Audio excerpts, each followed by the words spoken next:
ఈరోజు సింపుల్ వేలో చికెన్ బిర్యానీ ఎలా చేసుకోవాలో చూసేద్దాం. అయితే ముందుగా చికెన్ని మంచిగా కడుక్కొని దాంట్లో ఉప్పు, కారం, పసుపు, పెరుగు, ధనియాల పొడి, అలాగే గరం మసాలా, ఇంకా బిర్యానీ మసాలా వేసుకొని మంచిగా దాన్ని కలుపుకొని పెట్టుకోవాలి. ఒక హాఫ్ అన్ అవర్ పాటు దీన్ని పక్కన పెట్టుకున్న తర్వాత ఒక పెద్ద బాండీలో బ్రౌన్ ఆనియన్స్ అన్నమాట.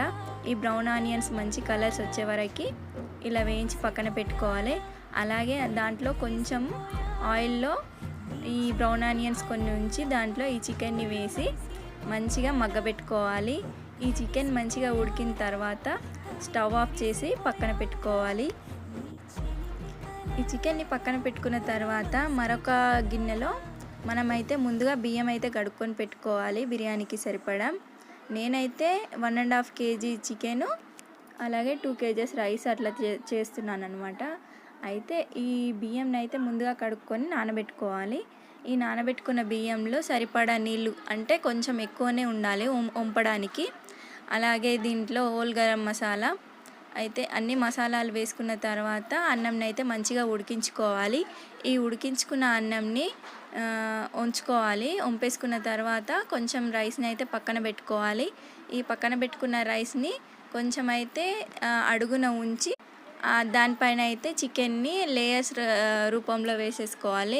లేయర్ లాగానైతే వేసుకొని దానిపైన మళ్ళీ బ్రౌన్ ఆనియన్స్, ఈ కొత్తిమీర, పుదీనా అవన్నీ వేసుకొని మళ్ళీ దానిపైన అన్నం అయితే కవర్ చేసుకోవాలి. ఇలా వేసుకున్న దాని మీద మళ్ళీ ఇంకో లేయర్ కూడా చికెను, బ్రౌన్ ఆనియన్స్, కొత్తిమీర, పుదీనా ఇవన్నీ వేసుకోవాలి. ఇలా వేసుకున్న తర్వాత దీనిపైన అయితే మనం కలర్కి అయితే ఫుడ్ కలర్ అయితే ఏం వాడట్లేదండి.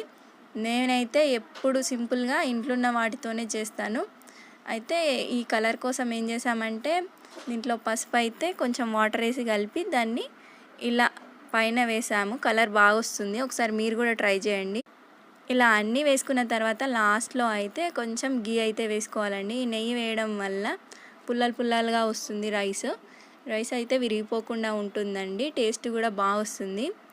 అయితే దీన్ని అయితే ఇప్పుడు స్టవ్ వెలిగించుకొని మళ్ళీ దాన్ని అయితే కొద్దిసేపు మూత పెట్టుకొని దమ్ చేసుకోవాలండి. ఇలా దమ్ చేసుకున్న దాన్ని ఒక 5 or 10 minutes అయితే కొద్దిసేపు పొయ్యి మీద ఉంచి దించేసుకోవడమే.